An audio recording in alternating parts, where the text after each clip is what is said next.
اور بھائیوں، درخت بیج سے نکلتا ہے،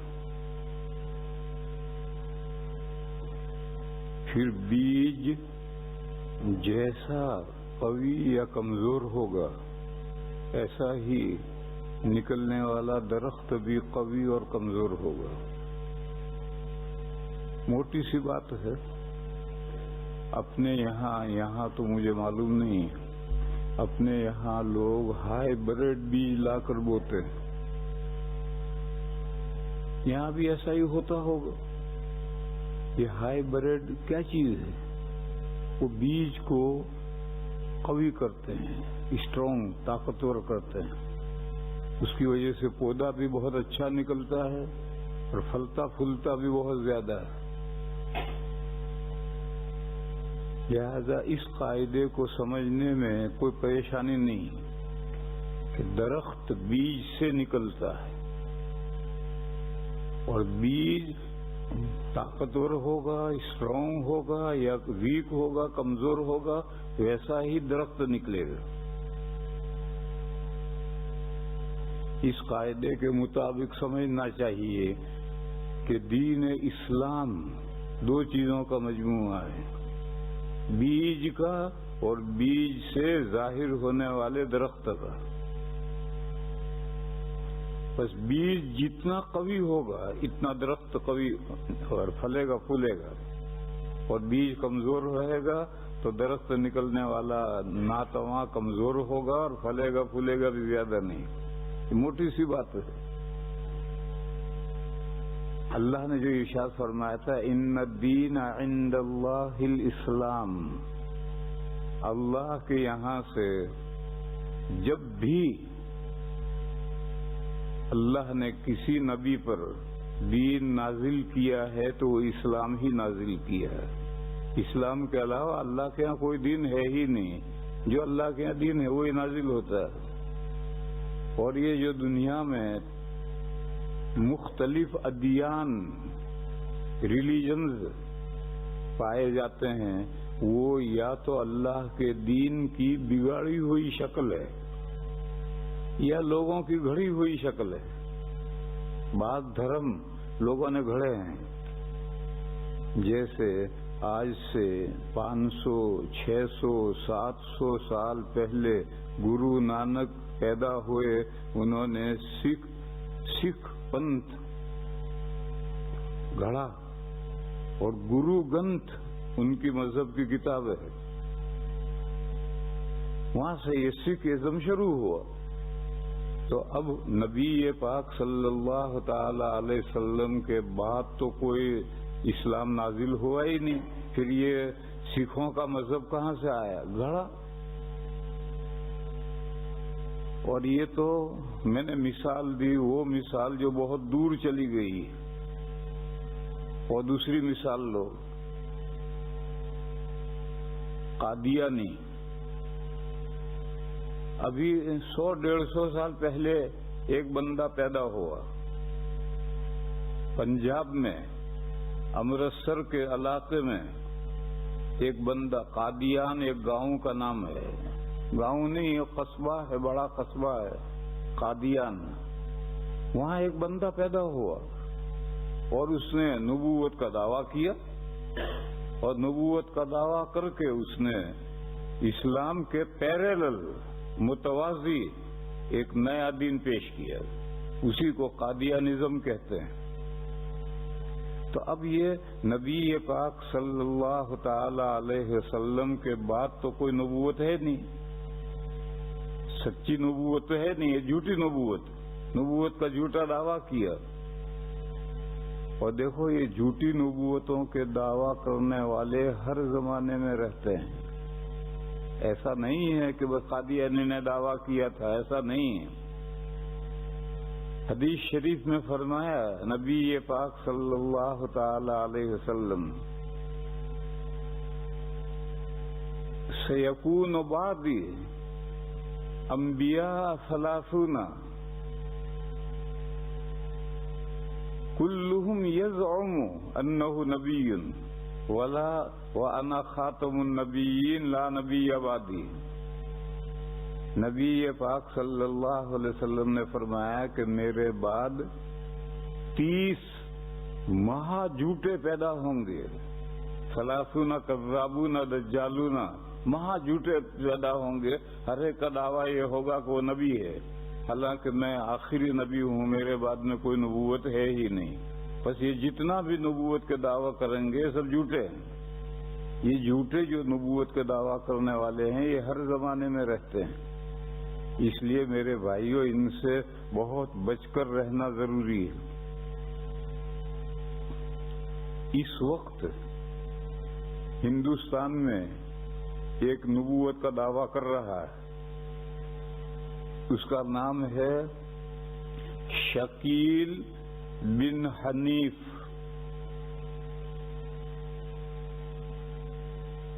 اور وہ بہت دنوں تک مرکز نظام الدین میں رہا ہے، تبلیغ کا آدمی تھا، پھر وہاں سے وہ گمراہ ہوا اور اب وہ نبوت کا دعویٰ کر رہا ہے۔ اور پاکستان میں ایک دوسرا نبی کھڑا ہوا ہے، اس کا نام ہے غامدی، اس نے بھی دعویٰ کر رکھا میں نبی ہوں۔ اور اگر پوری دنیا کا جائزہ لوگے تو ہر ملک میں آپ کو کوئی جھوٹا نبی ملے گا۔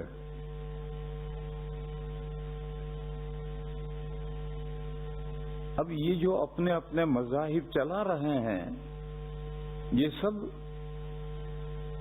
گڑھے ہوئے مذاہب ہیں، اور کچھ دھرم وہ ہیں جو اللہ کے یہاں سے نازل شدہ اسلام تھا اس کو لوگوں نے بگاڑ دیا۔ جب لوگوں نے حلیہ بگاڑ دیا تو اب وہ اللہ کا دین کہاں رہا؟ یہ تو اب لوگوں کا گڑا ہوا دین ہو گیا۔ اس کی مثال لو، ہمارے اندر شیعہ، بریلوی، یہ وہ دو مذاہب ہیں جو اسلام کی بگاڑے ہوئے ایڈیشن ہیں۔ یہ جو شیعیت ہے وہ اسلام تھوڑی ہے، مگر وہ کہتے ہیں کہ نہیں یہی اسلام ہے، یعنی انہوں نے اسلام کی شکل بگاڑ دی ہے، اور شکل بگاڑ کر کے انہوں نے دعویٰ کر دیا کہ یہی اسلام ہے۔ یہی حال بریلیوں کا ہے، وہ کہتے ہیں ہم مسلمان ہیں، ہم جو بات پیش کرتے ہیں وہ اسلام ہے، حالانکہ وہ اسلام نہیں ہے، انہوں نے اسلام کو بگاڑ کر کے پیش کیا ہے، اس کا نام ہے اسلام۔ دیکھو میں ہر ایک کی ایک ایک مثال دوں تو اس سے تم سمجھو گے کہ یہ شیعیت یہ بھی اسلام کی بگاڑی ہوئی شکل ہے، اور یہ یہ بریلویت یہ بھی اسلام کی بگاڑی ہوئی شکل ہے۔ ایک ایک مثال دوں اس سے سمجھو گے تم۔ شیعہ یہ کہتے ہیں کہ نبی پاک صلی اللہ تعالی علیہ وسلم کے بعد خلیفہ بلا فصل حضرت علی تھے۔ پھر وہ یہ کہتے ہیں کہ قیامت کے دن تک خلافت بنو ہاشم میں رہے گی۔ یہ حضور کے دادا ہیں محمد صلی اللہ تعالی علیہ وسلم بن عبداللہ بن عبد المطلب بن ہاشم، یہ دادا ہیں۔ آپ کہیں گے تو پردادا ہوئے، چلو پردادا کہہ لیں، دادا آدم تک سب دادا ہی ہیں۔ کہنے کا طریقہ یہ ہے کہ باپ، دادا، پھر پر دادا، پر لفظ بڑھا دیں گے، پر دادا، پھر اوپر پر دادا، 2 مرتبہ پر بڑھائیں گے، پھر اوپر پر دادا، یوں پر بڑھتا چلا جائے گا۔ ایسے ہی نیچے بیٹا، پوتا، پھر پروتا، یہ پر بڑھ گیا، پروتا، پروتا، پروتا، یوں نیچے بڑھتا چلا جائے گا۔ تو طریقہ یہی ہے، لیکن ہے سب دادا ہی، اور یہ ریئل دادا ہے۔ اور ایک ہوتا ہے نانا، نانا یعنی دادا کا نانا، میں دادا نہیں ہوں، نانا نا میں دادا نہیں ہوں. تو خامخواہ زبردستی دادا کہتے ہیں. وہ دادا نہیں، وہ نانا ہے. تو اس لیے میں نے کہا کہ ہاشم یہ دادا ہیں حضور پاک صلی اللہ علیہ وسلم کے. ان کی جو اولاد ہے، ان کی اولاد میں حضرت علی ہیں، اور حضرت علی کے حضرت فاطمہ سے جو دو صاحبزادے حسن و حسین رضی اللہ تعالی عنہما ہیں، ان کی ساری اولاد بس انہی کا خلافت حق ہے. اس کے علاوہ کوئی خلیفہ نہیں ہو سکتا، امیر المومنین نہیں ہو سکتا. یہ شیعوں کا بنیادی عقیدہ ہے، اور اسی لیے انہوں نے اذان میں بھی بڑھا رکھا ہے اشہد ان محمد رسول اللہ.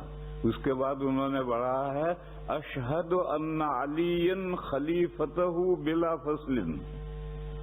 میں اس کی گواہی دیتا ہوں یعنی قسم کھا کر کہتا ہوں کہ نبی پاک صلی اللہ تعالی علیہ وسلم کے بعد بلا فصل خلیفہ حضرت علی. یہ ان کا ایک عقیدہ ہے، یہ عقیدہ. اور دوسری طرف اسلام یہ کہتا ہے کہ اسلام عالمگیر مذہب ہے، پوری دنیا کے لیے اسلام آیا ہے. اس لیے قرآن کریم میں بے شمار دلائل ہیں. وما ارسلناک الا کافۃ للناس. ہم نے آپ کو سارے جہانوں کے لیے بھیجا ہے. جب سارے جہانوں کے لیے بھیجا ہے تو ساری دنیا میں امیر المومنین ہاشم کہاں سے لاؤ گے؟ دنیا میں تو سینکڑوں ملک ہیں، اور ہو سکتا ہے کہ کسی ملک میں کوئی ہاشمی ہو ہی نہ، اور امیر المومنین ہاشمی ہو سکتا ہے. تو کیسے ہو جائے گا؟ یا تو اسلام عالمگیر مذہب نہیں ہے، یا تمہارا یہ عقیدہ غلط ہے. یہ دونوں باتیں جمع نہیں ہو سکتی. اگر اسلام عالمگیر مذہب ہے، تمام انسانوں کے لیے ہے، تو پھر کسی خاص نسل کا امیر المومنین نہیں ہوگا. امیر المومنین جہاں جو بھی حکومت سنبھالنے کے قابل ہے وہ امیر المومنین ہوگا. تو اب دو باتیں، ایک طرف تو کہتے ہیں کہ اسلام عالمگیر مذہب ہے ساری دنیا کے انسانوں کے لیے، اور پھر کہتے ہیں کہ خلیفہ بلا فصل حضرت علی پھر ان کی اولاد ہے، ان کی اولاد کے علاوہ کوئی دوسرا خلیفہ نہیں ہو سکتا. یہ ایک مثال ہے جس سے سمجھ میں آتا ہے کہ اسلام سے ان کا کوئی دور کا بھی واسطہ اور تعلق نہیں. ان کے بہت عقائد ہیں، میں ان میں سے ایک مثال کے طور پر ایک عقیدہ بتا رہا. بریلویوں کا عقیدہ، وہ کہتے ہیں لا الہ الا اللہ محمد الرسول اللہ. کلمے کے یہ دو جز ہیں. یہ دو جز کا مطلب یہ ہے کہ اللہ اکیلے معبود برحق ہیں، اور محمد صلی اللہ تعالی علیہ وسلم اللہ کے بندے ہیں، میسنجر ہیں، اللہ کے احکام ہم تک پہنچانے والے ہیں. جبھی تو کلمے کے دو جز ہیں. اور اگر دو جز ایک ہی جز ہوتا تو پھر دو کلمے کیوں ہیں؟ لا الہ الا اللہ محمد الرسول اللہ. اللہ کے میسنجر ہیں، انسان ہیں اور اللہ کے میسنجر ہیں. اب بریلوی کیا کہتے ہیں؟ جتنا علم اللہ تعالیٰ کا ہے وہ سارا علم حضور کا ہے. پھر لا الہ الا اللہ اور محمد رسول اللہ میں فرق کہاں رہ گئے؟ خیریت ہونا نا. یہاں جاؤ، تشریف لاؤ، آ جاؤ، ادھر آ جاؤ.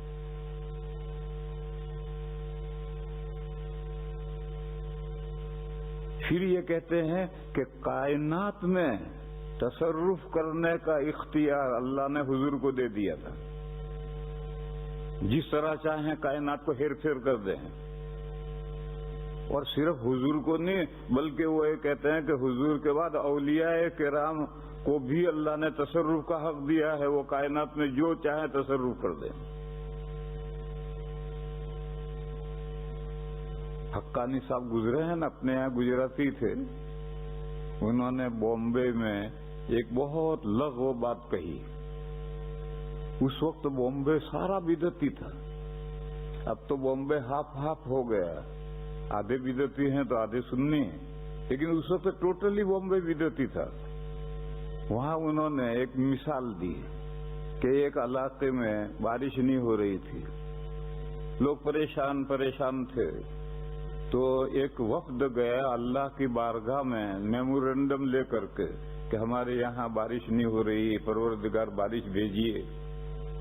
تو پہنچے تو اللہ میاں منہ لٹکائے بیٹھے تھے, استغفر اللہ استغفر اللہ استغفر. نہایت محمل گندی مثال دی انہوں نے کہ اللہ میاں منہ لٹکائے بیٹھے تھے. انہوں نے میمورنڈم پیش کیا تو اللہ میاں نے کہا ارے میرے ہاتھ میں کیا ہے, وہ چوتھے آسمان پر قادریہ بیٹھا ہے, اس کے پاس جاؤ. قادریہ یعنی پیران پیر شیخ عبد القادر جیلانی قدس سرہ, بغداد کے تھے, بڑے پیر تھے اور ہندوستان میں ان کے بہت بڑے اثرات تھے اور غوث اعظم کہلاتے تھے. غوث اعظم کوئی غوث ہی نہیں ہے, غوث اعظم کیا ہوگا یہ ذہن میں رکھو. کوئی غوث کوئی نہیں ہے, فریاد رس کوئی نہیں ہے. غوث اعظم کیا ہوگا؟ کہا وہ چوتھے آسمان پر قادریہ بیٹھا ہے, اس کے ہاتھ میں بارش ہے, جاؤ اس کے پاس مانگو جا کر.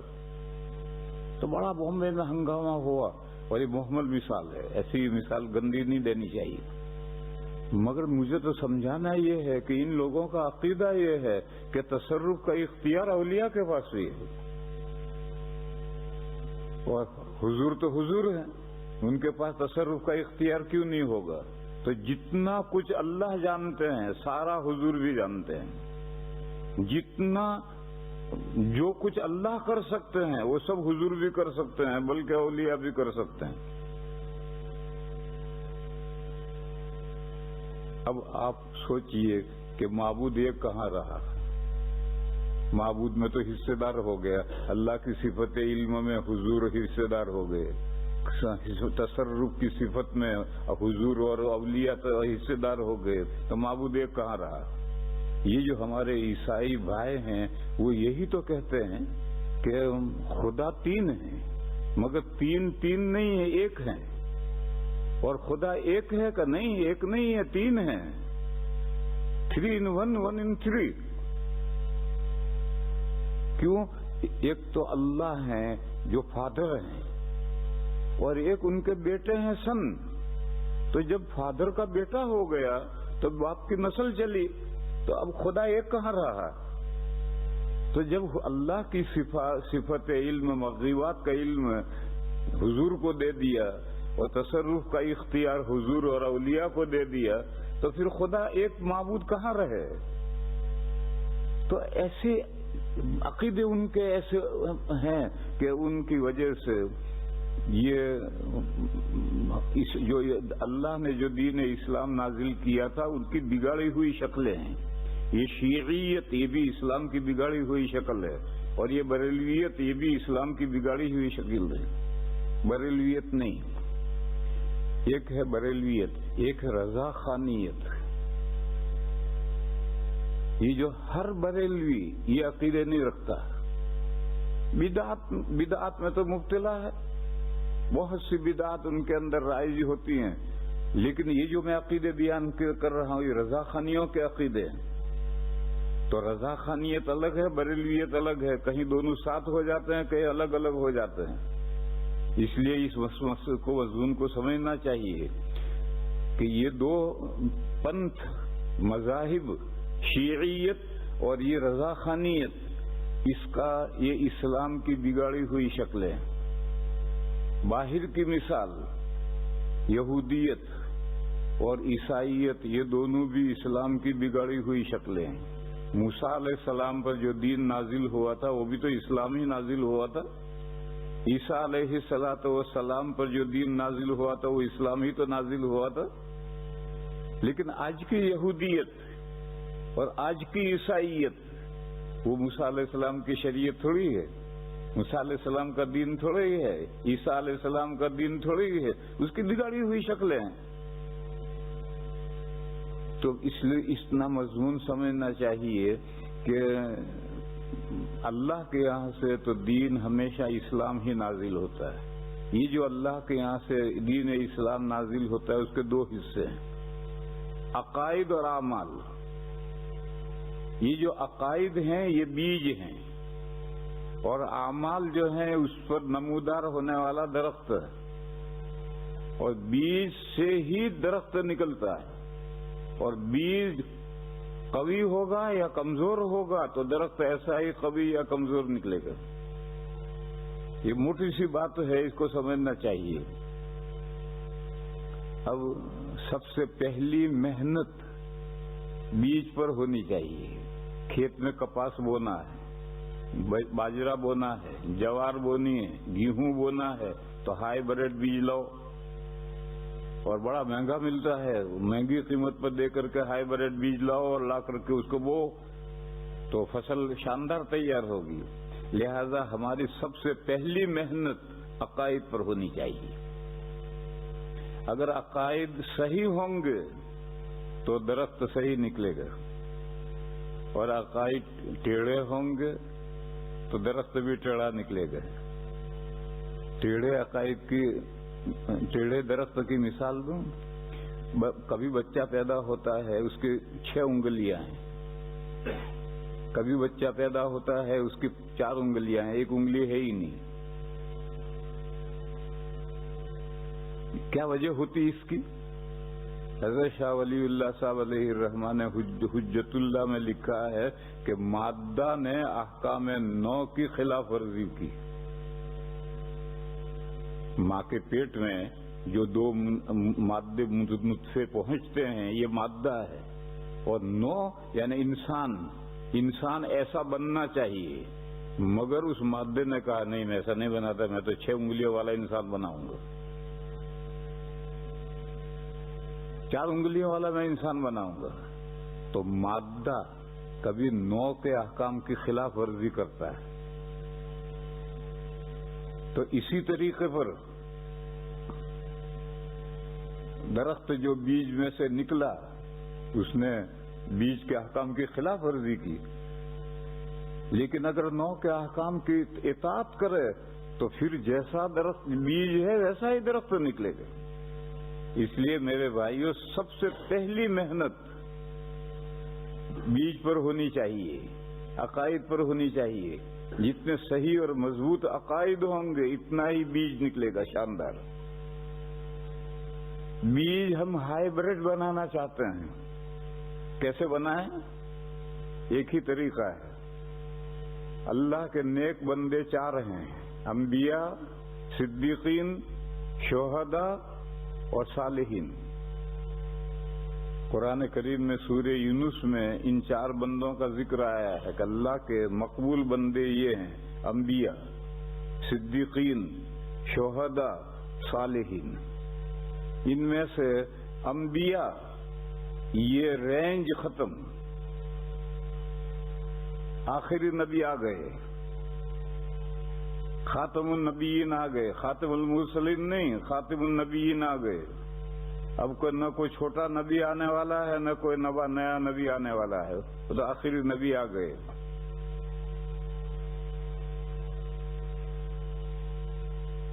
لہذا اب اگر کوئی نبی بننا چاہے نبی نہیں بن سکتا، اگر بننے کی زبردستی کوشش کرے گا تو وہ متنبی ہوگا، جھوٹا نبی ہوگا، سچا نبی نہیں بن سکتا۔ البتہ آگے کی جو 3 رینج ہیں یہ تینوں موجود ہیں، صدیقین، شہداء اور صالحین۔ یہ تینوں رینج آج بھی موجود ہیں، باقی ہیں۔ آپ کا جی چاہے صالح بن جاؤ، صالح سے ترقی کر کے شہید بن جاؤ، شہید سے ترقی کر کے صدیق بن جاؤ، بس یہیں تک رک جاؤ، پھر آگے نہیں جا سکتے۔ اور یہ تینوں رینج یہ نبی کے پرتو ہیں، نبی اب نہیں ہیں لیکن نبی کے یہ تینوں رینج نبی کے پرتو ہیں۔ پرتو فوکس ڈالتے ہیں وہ پرتو کہلاتا ہے۔ تو یہ تینوں صدیقین بھی، شہداء بھی، صالحین بھی یہ نبی کے پرتو ہیں۔ پرتو کی مثال سمجھو، انبیاء کرام علیہم الصلاۃ والسلام کے ہاتھ سے جو خارق عادت معجزات ظاہر ہوتے ہیں عادت کے خلاف، ایک کٹورا پانی ہے، ایک آدمی کی پیاس بجھے گی، حضور اس میں ہاتھ رکھ دیتے تھے تو اتنا پانی بڑھ جاتا تھا کہ 300 آدمی پی لیتے تھے۔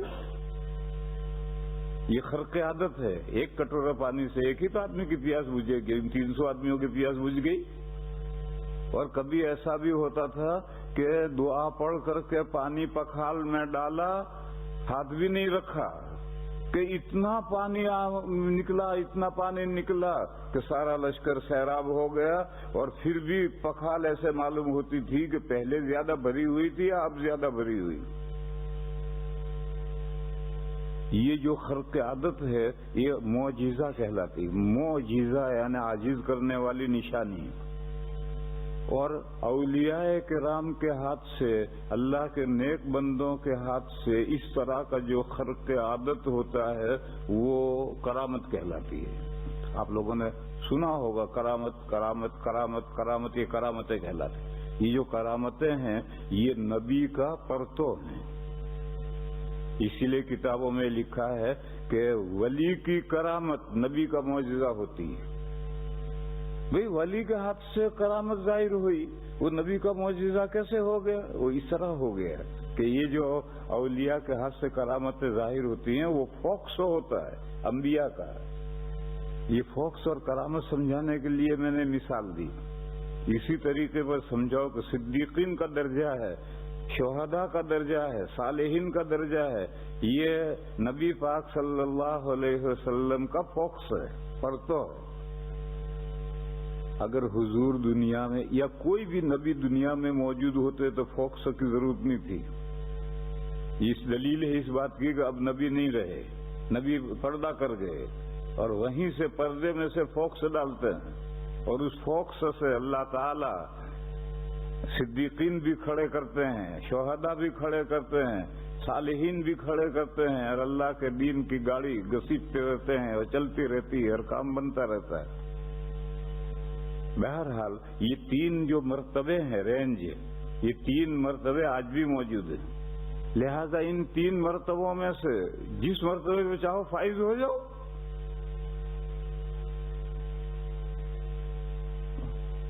صلاح عام ہے یاران نقطہ داں کے لیے، جو بھی بڑھنا چاہتا ہو بڑھو، مگر نیچے پہلے صالح بنو، پھر ترقی کرو، شہید بنو، پھر ترقی کرو، پھر صدیق بنو۔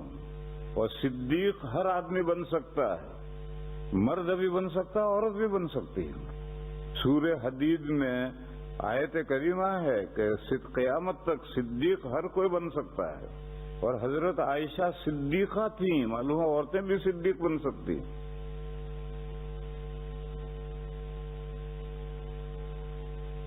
صدیق کون بنتا ہے؟ صدیق وہ بنتا ہے جو حق کو ایسا قبول کر لے جیسا میدا گلاب جامن کو قبول کر لیتا ہے، اور ناحق کو ایسا ریجیکٹ کر دے جیسا میدا کڑوی دوا کو ریجیکٹ کر دیتا ہے۔ ایسا مزاج بن جائے، حق بات سامنے آئی ایک دم قبول، منہ میں گلاب جامن رکھو فوراً پیٹ کو کھینچ لے گا، اور ایلوا کا رکھو منہ میں رس رکھو تو الٹی ہو جائے گی، وامٹ ہو جائے گی، فوراً میدا قبول نہیں کرے گا۔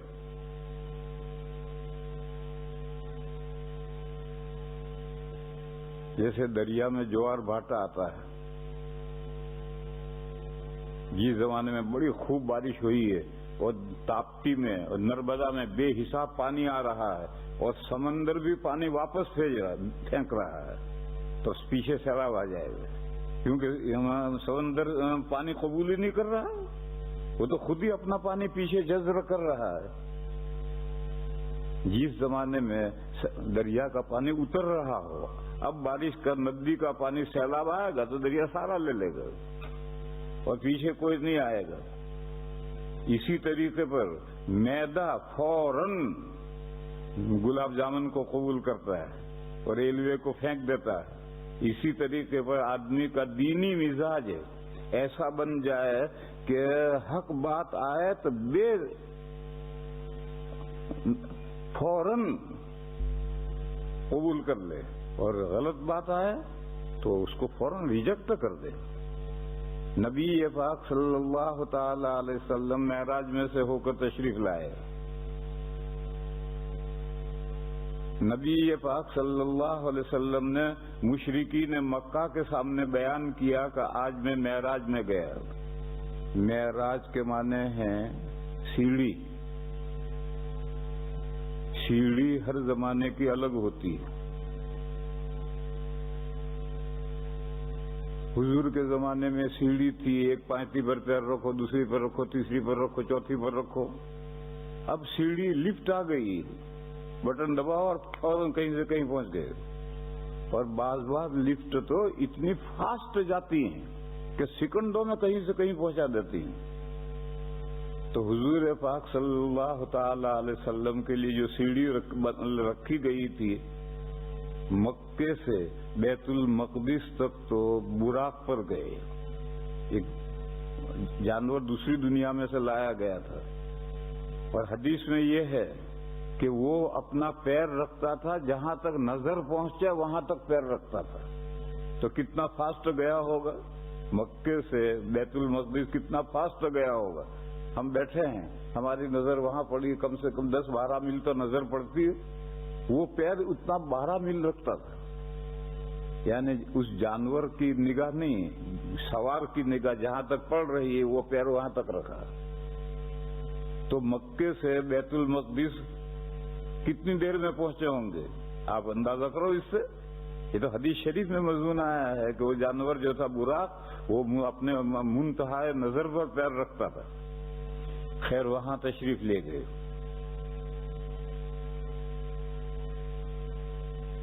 وہاں سے معراج ہوئی، پھر وہاں سے جانور نہیں لے گیا، وہاں سے لفٹ لگائی گئی، 7 آسمانوں سے اوپر تک لفٹ سے گئے۔ کتنے لمحوں میں گئے اللہ جانے، اللہ کی لفٹ ہے۔ ہماری انسانوں کی بنائی ہوئی لفٹ لمحوں میں آگے کہیں لے جاتی ہے، یہ تو اللہ کی رکھی ہوئی لفٹ ہے۔ اور مکے سے مدینہ کیوں گئے، اور مکے سے بیت المقدس کیوں لے گئے؟ مکے میں لفٹ لگا کر کے، مکے ہی سے تو لفٹ پہ لے جا سکتے تھے، براق لانے کی کیا ضرورت تھی، اور بیت المقدس لے جانے کی کیا ضرورت تھی؟ اس لیے لے گئے تھے تاکہ یہ بتایا جائے کہ حضور خاتم النبیین ہیں، اور حضرت موسیٰ علیہ السلام یا اس سے اوپر سے جو بنی اسرائیل میں نبوت کا سلسلہ آ رہا تھا، وہ سلسلہ حضور میں جمع کر دیا گیا۔ تو یہاں کے بھی نبی ہیں، وہاں کے بھی نبی ہیں۔ پھر ختم نبوت، ایک تو آل ورلڈ، پوری دنیا میں جو انبیاء آتے رہے ان کے آخری، اور ایک بنی اسرائیل میں جو نبی آتے رہے ان کے آخری، عیسیٰ علیہ السلام۔ عیسیٰ علیہ السلام خاتم انبیاء بنی اسرائیل ہیں، اور عیسیٰ علیہ السلام آسمان پر اٹھائے گئے ہیں زندہ، تو اس کے بعد حضور بھی آسمان تک لے جائے گئے ہیں زندہ۔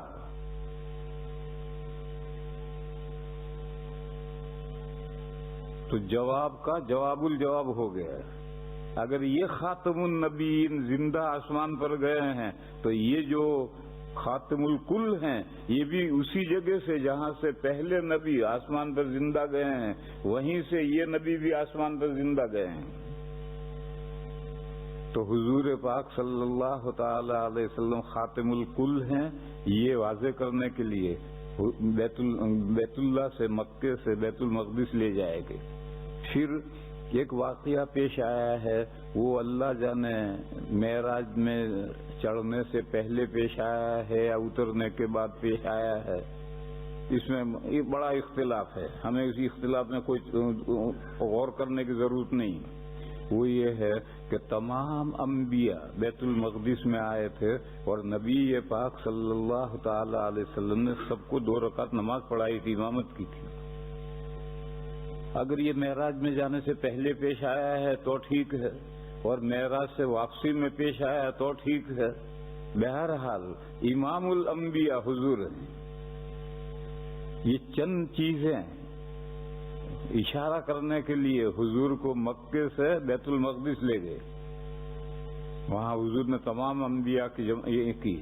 وہاں سے عیسیٰ علیہ السلام اٹھائے گئے ہیں تو وہیں سے حضور بھی بلائے گئے.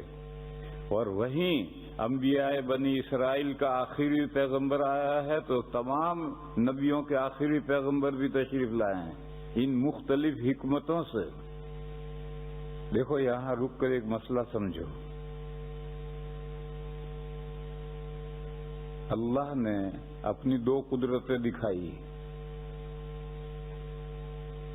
تمام انسان ماں باپ سے پیدا ہوتے ہیں. عیسیٰ علیہ السلام صرف ماں سے پیدا ہوئے، باپ نہیں. یہ اللہ اپنی یہ قدرت کسی بھی تو نبی میں دکھا سکتے تھے، عیسیٰ علیہ السلام نے کیوں دکھائی؟ سوچنے کی بات ہے. ہزاروں لاکھوں انبیاء، 1 لاکھ سے زائد انبیاء گزرے. یہ جو 1 لاکھ سے زیادہ کی تعداد ہے یہ حدیث ضعیف ہے، لہذا اس کا کچھ بہت یقین نہیں کرنا چاہیے کہ 1,24,000 انبیاء گزرے ہیں. اس کا یقین نہیں کرنا چاہیے، گمان کے درجے میں کرو، کوئی حرج نہیں. اس لیے کہ یہ جو روایت جو ہے نہایت ضعیف روایت ہے. بہرحال انبیاء تو بہت سے آئے ہیں تو اللہ تعالیٰ اپنی قدرت کی نشانی کہیں بھی دکھا سکتے تھے. عیسیٰ علیہ السلام ہی میں کیوں دکھائی؟ اس سوال کا جواب. دوسرا سوال، اللہ تعالیٰ آسمان پر کسی کو بھی اٹھا سکتے تھے، عیسیٰ علیہ السلام ہی کو کیوں اٹھایا؟ ان دونوں سوالوں کا جواب یہ ہے کہ خاتم انبیاء بنی اسرائیل کے بعد خاتم الکل آ رہے ہیں.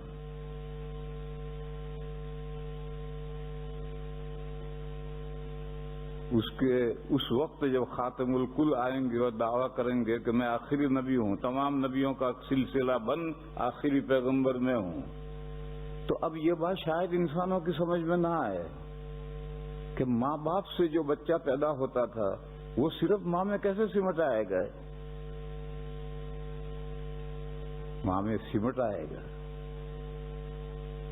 صالح علیہ السلام کا قصہ یاد کرو.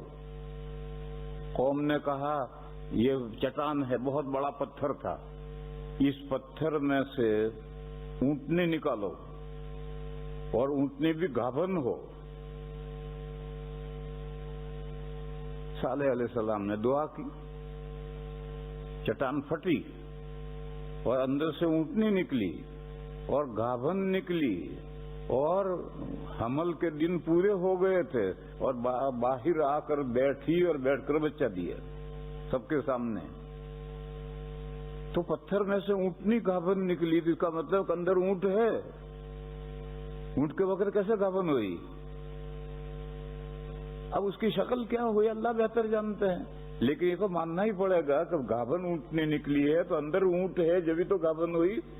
تو یہ اشارہ کیا کہ اندر سے اونٹنی ہی نہیں، اونٹنی کے پورا ریوڑ ہے اندر، اونٹ بھی اندر ہیں.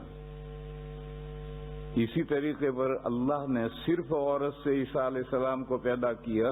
اس کا مطلب یہ ہے کہ حضرت عیسیٰ، حضرت مریم کے اندر اللہ تعالیٰ نے رجولیت کی بھی صلاحیت رکھی تھی. عورت میں انوثیت کی صلاحیت ہوتی ہے، لیکن اگر اللہ چاہے تو عورت کے اندر رجولیت کی صلاحیت بھی رکھ دیں. تو یہ نشانی بنی ختم نبوت کلی کی کہ دو مادی سلسلے جو دو سے چلے آ رہے تھے اللہ چاہیں تو ایک میں جمع کر سکتے ہیں. اسی طریقے پر دنیا میں مختلف قومیں ہوئی اور مختلف قوموں میں مختلف انبیاء آتے رہے، لیکن اللہ چاہیں تو وہ ایک کے جمع کر سکتے ہیں.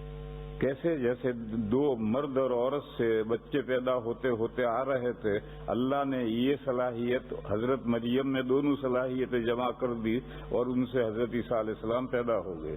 تو تمام دنیا میں جو مختلف نبوتیں چل رہی تھی وہ اگر حضور میں جمع کر دی جائے تو اس میں تعجب کی کیا بات ہے؟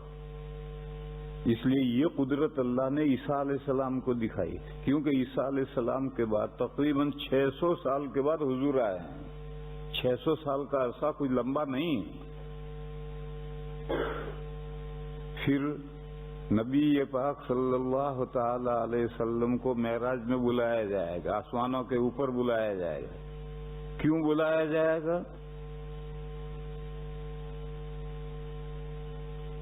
اہم گفٹ، ہدیہ دینے کے لیے.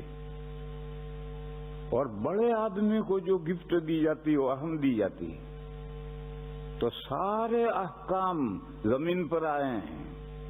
نماز کی فرضیت آسمانوں پر بلا کر دی اور حضور کو دیے. دوسرے انبیاء کے یہاں بھی نمازیں تھیں مگر 5 کسی کے یہاں نہیں تھی. تو 5 نمازوں کا گفٹ ہدیہ حضور کو دیا گیا ہے آسمانوں پر بلا کر. تو قاعدہ جاری کرو، اہم چیز اہم نبی کو دی جاتی ہے اور اہم نبی کو اہم چیز دی جاتی ہے. تو گزشتہ کسی نبی کو 5 نمازیں نہیں دی گئی، حضور ہی کو دی گئی ہے. اس میں حضور کی اہمیت ظاہر ہوتی ہے. اور وہ یہاں زمین پر احکام حکم نہیں بھیجا، آسمانوں کے اوپر اپنی بارگاہ میں بلا کر کے حکم دیا. بہرحال اس مصلحت سے نمازوں کی فرضیت کے تعلق سے دیکھو، نمازیں تو فرض تھی شروع اسلام سے، لیکن 2 نمازیں تھی صرف. 5 نمازیں معراج میں ہوئی. گزشتہ انبیاء پر بھی نمازیں تھی لیکن 5 کسی پر نہیں تھی. اسلام میں بھی 2 نمازیں فرض تھی، 5 نہیں تھی. 5 نمازیں تو معراج میں بلا کر کے پھر 5 دی گئی. تو اب حضور کو بے جسد ہی اپنے جسم مبارک کے ساتھ آسمانوں پر بلایا جائے گا. اور یہ جو فلاسفہ کہتے ہیں کہ آسمان میں خرق و التیام نہیں ہوتا، آسمان پھٹ جائے پھر جڑ جائے، ایسا نہیں ہوتا ہے. ہر روز ہوتا ہے. آسمان کی طرف دیکھتے رہو، بادل آتے ہیں، الگ الگ بادل ہوتے ہیں، پھر مل کر ایک بادل ہو جاتے. کل ما علی کا فہو سماؤن، جو تمہارے اوپر ہے وہ سما ہے. تو بادل بھی تو ہمارے اوپر ہیں، وہ بھی سما ہے. اور ہم برابر دیکھتے ہیں کہ ایک بادل ہے، دوسرا بادل الگ الگ ہے، پھر ملتے ملتے ایک ہو کر کے ایک بادل ہو گئے. تو کس نے کہا کہ آسمانوں میں خرق و التیام نہیں ہوتا؟ پھٹتے بھی ہیں، ملتے بھی ہیں. اور پھٹنے کا ذکر قیامت والی حدیثوں میں ہے کہ آسمان پھٹے گا اور فرشتے کناروں پر چلے جائیں گے. بہرحال یہ جو فلاسفہ پاگل کہتے ہیں کہ آسمانوں میں خرق و التیام نہیں ہوتا ہے، یہ سب بیکار باتیں ہیں. سب ہوتا ہے. اور ہم برابر اپنی آنکھوں سے دیکھتے ہیں کہ بادل پھٹ کر 1 کے 2 ہو گئے اور بادل 2 کے مل کر 1 ہو گئے. سب خرق بھی ہوتا ہے، التیام بھی ہوتا ہے. تو اس لیے نبی پاک صلی اللہ علیہ وسلم کو آسمانوں پر بلانا ہے اہم حکم دینے کے لیے. اس لیے حضور سے جسٹ کلوز، بالکل متصل جو پیغمبر تھے ان کو آسمانوں پر زندہ اٹھایا گیا تاکہ یہ دلیل بنے. 600 سال پرانا واقعہ کوئی بہت پرانا واقعہ نہیں ہوتا ہے. تو حضرت عیسیٰ علیہ السلام ہی کو آسمانوں پر کیوں اٹھایا گیا؟ تاکہ ان کا آسمانوں پر اٹھایا جانا حضور کے معراج کے لیے نشانی بنے. خیر بات میرے بھائیوں پھیلتی چلی گئی، کہیں سے کہیں بات چلی گئی. اصل مضمون تو جو میں بیان کر رہا تھا وہ تو شروع ہی نہیں ہوا. وہ مضمون کیا بیان کر رہا تھا کہ عقائد بیج ہیں اور اعمال اس سے نمودار ہونے والا درخت ہے. اور بیج جتنا قوی ہوگا اتنا درخت شاندار ہوگا، قوی ہوگا. اور جتنا بیج کمزور ہوگا اتنے اعمال سست ہوں گے، اعمال کمزور ہوں گے. پھر بیج چھوٹا سا ہوتا ہے اور درخت بہت بڑا ہوتا ہے. دیکھو املی کا بیج لے لو، املی کا بیج ذرا سا ہے، وہ دو. اب جو املی کا درخت ہوا تو 4 دانگ عالم پھیلا ہوا ہے. تو بیج ہمیشہ چھوٹا ہوتا ہے اور اس پر جو درخت نمودار ہوتا ہے وہ بڑا ہوتا ہے. مرچی کا بیج ذرا سا ہے، وہ دو، بڑا سا پودا نکل آئے گا مرچی کا. اس لیے میرے بھائیوں عقائد تھوڑے سے ہوں گے اور اعمال اسلام پھیلے ہوئے بڑے لمبا درخت ہوگا. حدیث شریف میں فرمایا گیا الاسلام بضع و 70 شعبہ. اسلام کا جو درخت ہے اس پر برانچز شاخیں 70 سے بھی زیادہ ہیں اور بیج ذرا سا ہے. وہ ذرا سا بیج کیا ہے؟ ایمان مفصل میں تعلیم الاسلام میں ہم نے پڑھا ہے کہ 7 عقیدے صحیح ہونے چاہیے. اگر 7 عقیدے صحیح ہیں تو اس پر جو اعمال اسلام نمودار ہوں گے، کتنا بھی تناور درخت بن جائے وہ صحیح درخت ہوگا. اور اگر وہ 7 عقیدے گڑبڑ ہیں تو پھر اوپر نکلنے والا نمودار ہونے والا درخت گڑبڑ ہے. یہی 7 عقیدے ایمان مفصل میں یاد کرائے جاتے ہیں. پھر ایمان مفصل کو اور شارٹ کیا تو ایمان مجمل بنا دیا.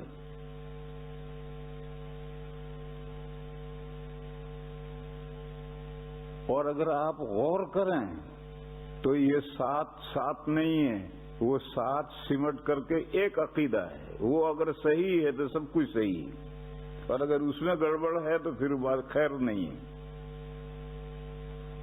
ایک حدیث شریف ہے، من کان آخر کلامہ لا الہ الا اللہ دخل الجنہ. جس کی زبان سے نکلی ہوئی آخری بات لا الہ الا اللہ اگر ہے تو دخل الجنہ، دیر سویر جنت میں جائے گا. اس حدیث کا عام طور پر مطلب لوگوں کے ذہنوں میں جو ہے وہ صحیح ہے مگر غلط ہے. صحیح یہ ہے کہ کوئی آدمی کی وفات ہو رہی ہو تو کلمے کی تلقین کرو. اس کے قریب میں بیٹھ کر ایک بندہ پڑھے اتنا زور سے کہ وہ سنے، اس سے کہے کچھ نہیں، لا الہ الا اللہ لا الہ الا اللہ لا الہ الا اللہ. پھر جب یہ بیمار پڑھ لے لا الہ الا اللہ اور آپ سن لیں تو تلقین بند. پھر اگر وہ کوئی دنیا کی بات کرے، ارے مجھے سگریٹ پلاؤ، تو اب پھر دوبارہ تلقین کرو. اور اگر دنیا کی بات نہ کرے، اللہ اللہ کرتا رہے، تو پھر دوبارہ تلقین کی ضرورت نہیں. حضرت عبداللہ ابن مبارک رحمت اللہ علیہ کا قصہ لکھا ہے کہ جب وہ بیمار تھے، مرض موت میں سکرات شروع ہوئی، تو ایک بندے نے قریب میں بیٹھ کر کلمے کی تلقین شروع کی. تو حضرت نے زور سے کلمہ پڑھ کر اسے سنایا، لا الہ الا اللہ سنایا. پھر بھی وہ بے وقوف پڑھتا رہا. تو حضرت نے اس کو مسئلہ سمجھایا اور یہ کہا کہ جب میں نے تیرے تلقین کرنے پر کلمہ پڑھ لیا اور تو نے میرا کلمہ پڑھنا سن لیا تو اب مجھے پریشان کیوں کر رہا؟ یہی میرا آخری کلام ہے. اس کے بعد حضرت کا انتقال ہو گیا. انتقال میں سکرات میں مسئلہ سمجھا رہے ہیں کہ میرا آخری کلام ہے، اب مجھے کیوں پریشان کر رہا ہے؟ یہ جو حدیث شریف ہے اس کا صحیح مطلب تو یہ ہے کہ اگر اللہ موقع دے اور آخر میں زبان سے لا الہ الا اللہ ادا ہو جائے تو دخل الجنہ، دیر سویر جنت میں ضرور جائے گا. لیکن میرے بھائیوں اس کا یہی مطلب نہیں ہے.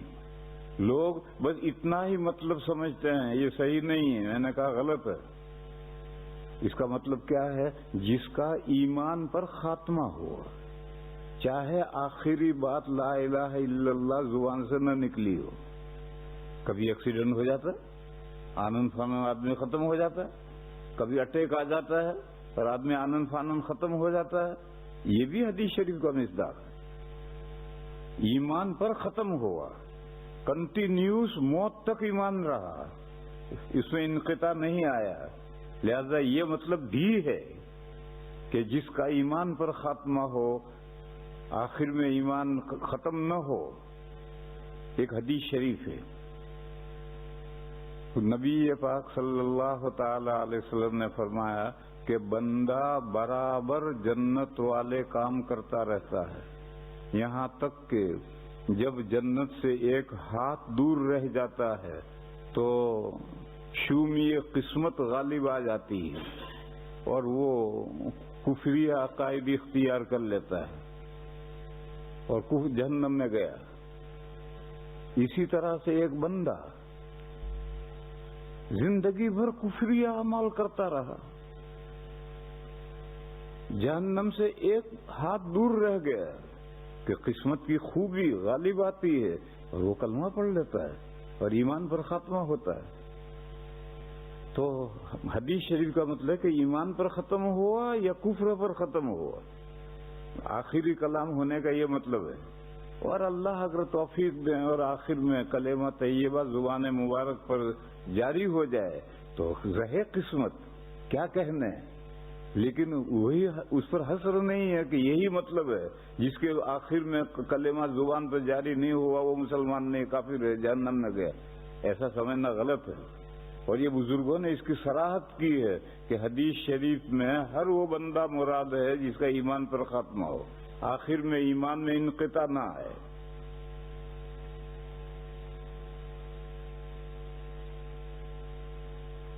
اس حدیث میں یہ ہے کہ لا الہ الا اللہ. تو لا الہ الا اللہ تو عیسائی بھی کہتے ہیں، عیسائی بھی لا الہ الا اللہ کہتے ہیں. ان کے ہر ڈالر پر لکھا ہوا ہے وی ٹرسٹ ان گاڈ، ہر ڈالر پر لکھ رکھا انہوں نے. اور یہ یہودی یہ بھی لا الہ الا اللہ کہتے ہیں. اس سے پہلے جب میں یہاں آیا تھا تو یہاں لندن میں ایک ربائی ہے جو پورے یورپ کا سب سے بڑا ربائی ہے. تو میرے دوستوں نے یوسف بھائی کہیں تھے، یوسف بھائی نے پتہ نہیں کیا بھائی تھے، اور زکریا مالجی، انہوں نے اس سے وقت لیا ملاقات کا، اور میں اس سے ملاقات کرنے گیا اور 1 گھنٹہ میری اس سے گفتگو ہوئی. تو میں نے اس سے کہا کہ آپ اپنے عقائد مجھے لکھے ہوئے دیں. جب میں نے اسے وقت مانگا تھا، میں تو نہیں گیا تھا، ہمارے احباب گئے تھے، تو اس نے یہ کہا کہ میں ملاقات کرنے کے لیے تیار ہوں لیکن فلسطین کے مسئلے پر کوئی گفتگو مجھ سے نہ کی ہے. تو ہم نے کہا ہم فلسطین کے مسئلے پر ہمیں کیا گفتگو کرنی. بہرحال ہم نے مذہبی امور پر گفتگو کی. تو میں نے اس سے کہا کہ آپ اپنے عقائد لکھے ہوئے دیں. اس وقت تو اس نے نہیں دیے، لیکن بعد میں اس نے بھیجے میرے پاس. 13 عقیدے ہیں ان کے چھپے ہوئے انگریزی میں، وہ میرے پاس دیوبند میں رکھے ہیں. اس میں 6 عقیدے اللہ کے تعلق سے ہیں. ان عقیدوں میں اور ہمارے عقیدوں میں کوئی فرق نہیں. جو اللہ کے تعلق سے ہمارے عقیدے ہیں وہی سب عقیدے ان کے ہیں. اور 7 عقیدے محمد الرسول اللہ کے تعلق سے، وہ سارے عقیدے ہمارے ان کے مختلف ہیں. وہ آخری کتاب اللہ کی تورات کو مانتے ہیں، قرآن کو مانتے ہی نہیں. وہ آخری نبی حضرت موسیٰ علیہ السلام کو مانتے ہیں، اس سے پہلے اس سے آخری نبی کوئی مانتے ہی نہیں. اور ان کے یہاں انہوں نے لکھا ہے اس میں کہ یہود کا جیسس آنا ہے، یعنی یہودیوں کا عیسیٰ علیہ السلام آنے والے ہیں. اور جو عیسیٰ علیہ السلام آ کر گئے وہ تو ان کے نزدیک دجال تھے، اس کو تو انہوں نے سولی پر چڑھایا. اور جو حقیقی مسیح ہدایت ہے صاف لکھا ہے کہ یہود کا جیسس آنے والا ہے. تو جتنا اختلاف ہمارا ان کا ہے محمد رسول اللہ میں ہے، لا الہ الا اللہ میں تو کوئی اختلاف نہیں. اور یہ عیسائی جو کہتے ہیں وہ بھی لا الہ الا اللہ کہتے ہیں. وی ٹرسٹ ان گاڈ، سن کو نام نہیں لکھا، ہولی اسپرٹ کا نام نہیں لکھا، وی ٹرسٹ ان گاڈ ہر ڈالر پہ لکھ رکھا ہے. تو پھر ہمارے لا الہ الا اللہ میں اور ان کے لا الہ الا اللہ میں کیا فرق ہوا؟ ہمارا جو لا الہ الا اللہ ہے اس کے ساتھ انکلوڈ ہے محمد الرسول اللہ. ان کے لا الہ الا اللہ کے ساتھ انکلوڈ ہے موسیٰ رسول اللہ. ان کے انکلوڈ ہے عیسیٰ ابن اللہ.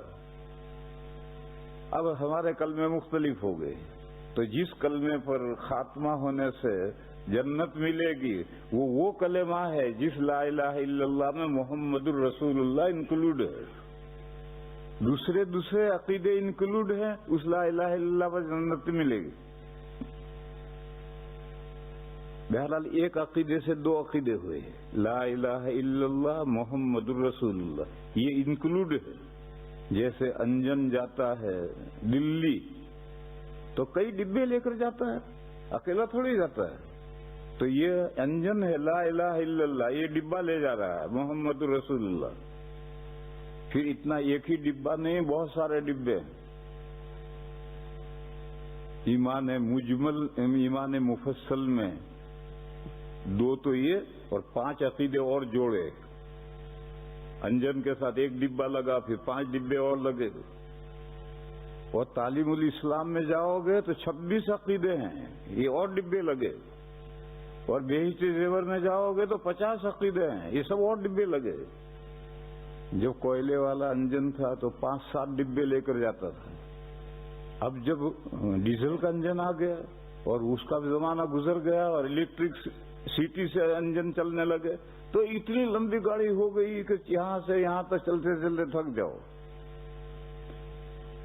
تو بہشتی زیور میں جا کر 50 عقیدے ہو گئے، اور تعلیم الاسلام میں جا کر 25 عقیدے ہو گئے، اور ایمان مجمل میں 7 عقیدے ہوئے، اور کلمہ طیبہ میں 2 عقیدے ہوئے۔